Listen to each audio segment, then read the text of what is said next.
Halo guys, balik lagi sama Abang Frank. Gimana kabar teman-teman semuanya? Baik-baik aja ya kan? Nah, di video kali ini kita bakalan ngelanjutin lagi pembahasan alur cerita Donggua BTTH ya guys ya.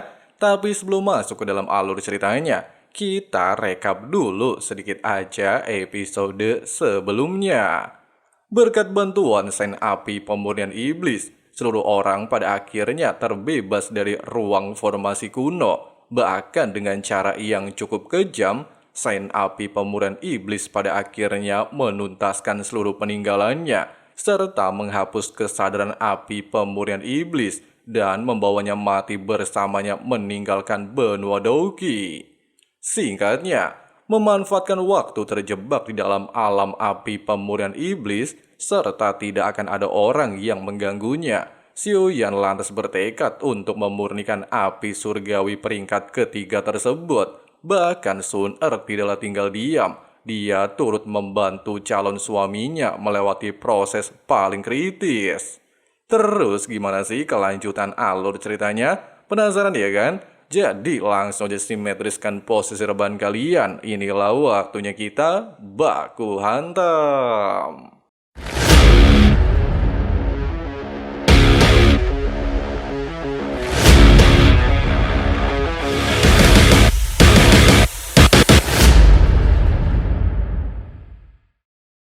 Di sisi lain, tiga tetua dari tiga klan kuno terlihat dikejutkan melihat lokasi klan si luluh lantah. Selain tidak melihat ada satupun anggota klan si yang selamat, mereka juga teringat kejadian ini sama persis seperti yang dialami klan Liang. Fakta barusan jelas membuat mereka benar-benar tidak bisa menahan perasaan merinding. Pasalnya belum genap 10 tahun, dua klan kuno menghilang bagaikan ditelan bumi. Menyadari situasi seperti ini sangat berbahaya, serta ketiga klan kuno mereka tidak mungkin bisa bertahan sendirian, Yuan Gui lantas berniat untuk membentuk aliansi dengan kedua klan kuno dan menunggu kedatangan mereka di dunia pil untuk menjalankan rencana aliansi.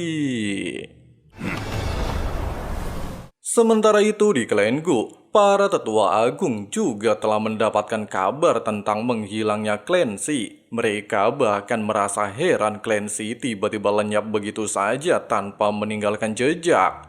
Di tengah-tengah kebingungan tersebut, Gu Qing yang terlihat memasuki ruangan dan mengatakan, klan Yao, klan Huo, dan klan Li telah sepakat membentuk aliansi tiga klan kuno.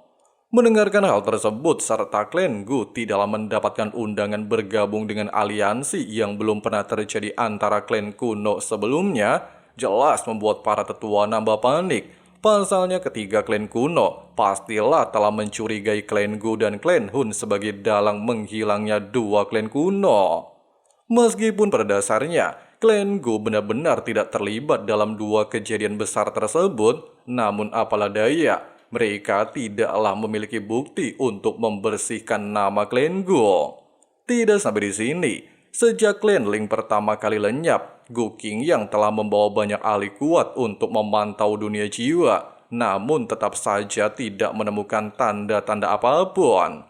Merasa pusing mendengarkan kepanikan para tetua yang tidak merubah apapun, Gu Yuan lantas meminta mereka untuk memperkokoh diri dan memperketat pertahanan.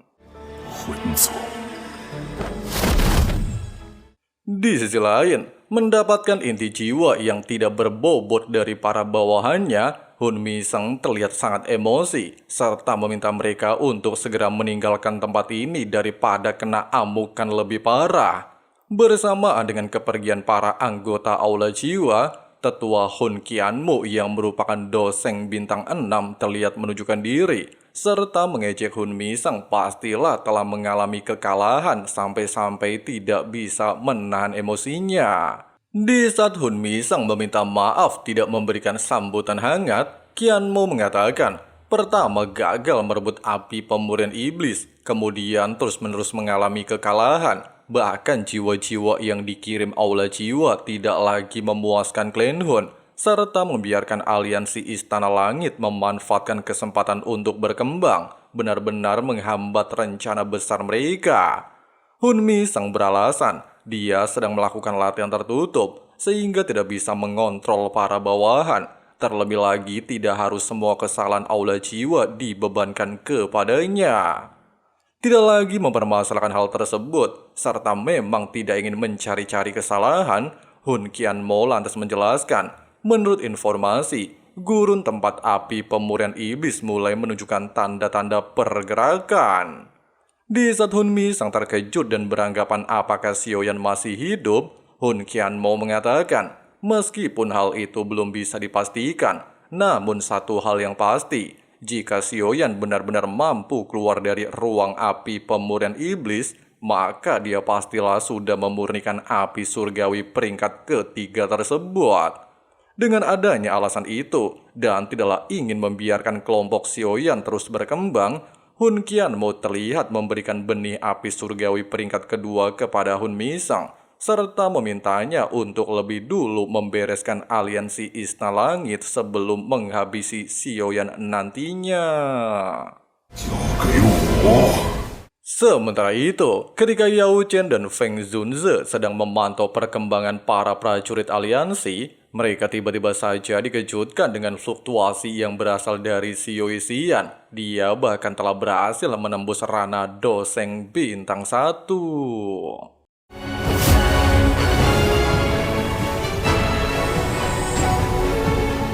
Setelah selesai mengamati Xiao Xian, obrolan mereka beralih membahas wilayah api pemurian iblis. Meskipun belum mendapatkan kabar apapun, namun Xian telah mengirim orang untuk menyampaikan pesan, di mana segel naga yang terhubung dengan Xiaoyan masih dalam kondisi baik, serta meminta semua orang untuk tidak terlalu khawatir. Dan tiba-tiba saja...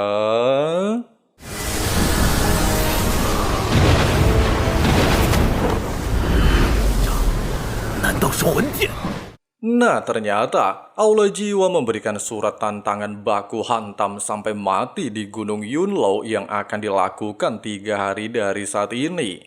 Surat tersebut jelas membuat Feng Zunze dan Yalao benar-benar bingung, di mana Aula Jiwa biasanya bertindak diam-diam kayak mau ngerebut mantan, tapi kenapa saat ini secara terang-terangan menantang baku hantam? Di saat para tetua menyadari ada yang tidak beres dengan tindakan Aula Jiwa, serta tidak bisa memastikan apa tujuan yang sebenarnya ingin dilakukan Aula Jiwa, Yao Chen lantas menegaskan, dikarenakan pertempuran tidak bisa dihindarkan, maka dalam waktu 2 hari ini, mereka harus mencari informasi, serta memantau gurun api pemurian iblis. Pasalnya mereka harus bertahan sampai Xiaoyan kembali pulang.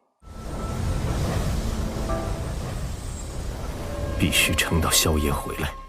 Di sisi lain, setelah 1 tahun memurnikan api pemurian iblis, Xiaoyan dan Sun Er pada akhirnya berhasil melewati segala rintangan. Bahkan kekuatan Xiaoyan telah menembus bintang 5 doseng, sedangkan Sun Er berada di bintang 4 doseng. Di saat Xiaoyan mengucapkan terima kasih atas bantuan calon bininya, Sun Er justru memintanya untuk tidak mengatakan hal tersebut. Selain membantu Xiaoyan merupakan keinginannya sendiri, Sun Er juga mendapatkan manfaat luar biasa. Mengesampingkan hal itu, dan merasa penasaran apakah kekuatan api surgawinya akan meningkat jika digabungkan dengan api pemurian iblis, Xiaoyan sempat mencoba melakukannya. Namun tiba-tiba saja dia dikejutkan kalau seluruh api surgawi di tubuhnya telah menghilang.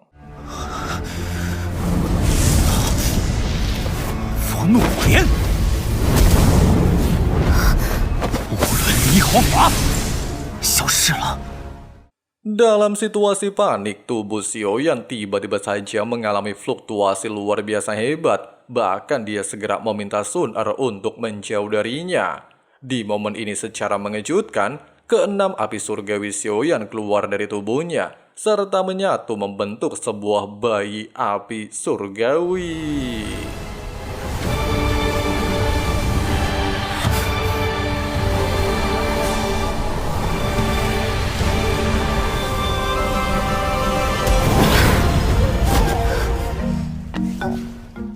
Kemunculan bayi api surgawi jelas membuat Xiaoyan dan Sun Er terkejut. Bahkan belum sempat mereka memikirkan hal itu, si bayi tiba-tiba saja menghampiri Xiaoyan sambil mengatakan kata Yiwa.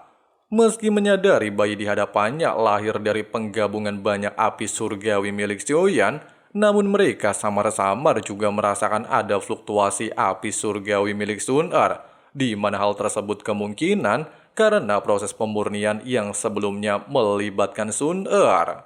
Sun Er mengatakan, menurut perkataan bapaknya, hanya sebagian kecil api surgawi yang mampu memiliki wujud setelah ditaklukkan. Dengan kata lain, bayi di hadapan mereka merupakan roh api surgawi yang lahir dari api surgawi di tubuh Xiaoyan.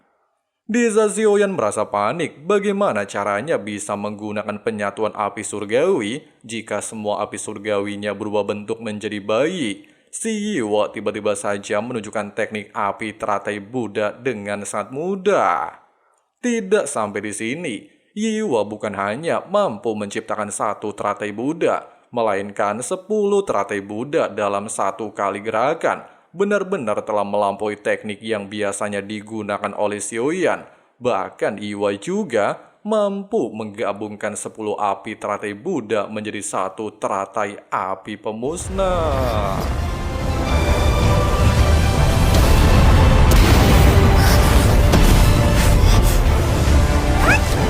毁灭火莲。 Menyadari kehadiran roh api benar-benar sangat berguna, bahkan mampu melepaskan kekuatan api surgawinya ke puncak, hal itu jelas membuat Xiaoyan merasa bersemangat. Terlebih lagi melihat roh api sangat cerdas, maka pastilah bisa menembus potensi tak terbatas. Nah, mendengar si bayi selalu saja mengatakan Yiwa, Xiaoyan lantas memberinya nama dengan sebutan Xiaoyi. Kemudian bergegas meninggalkan tempat ini.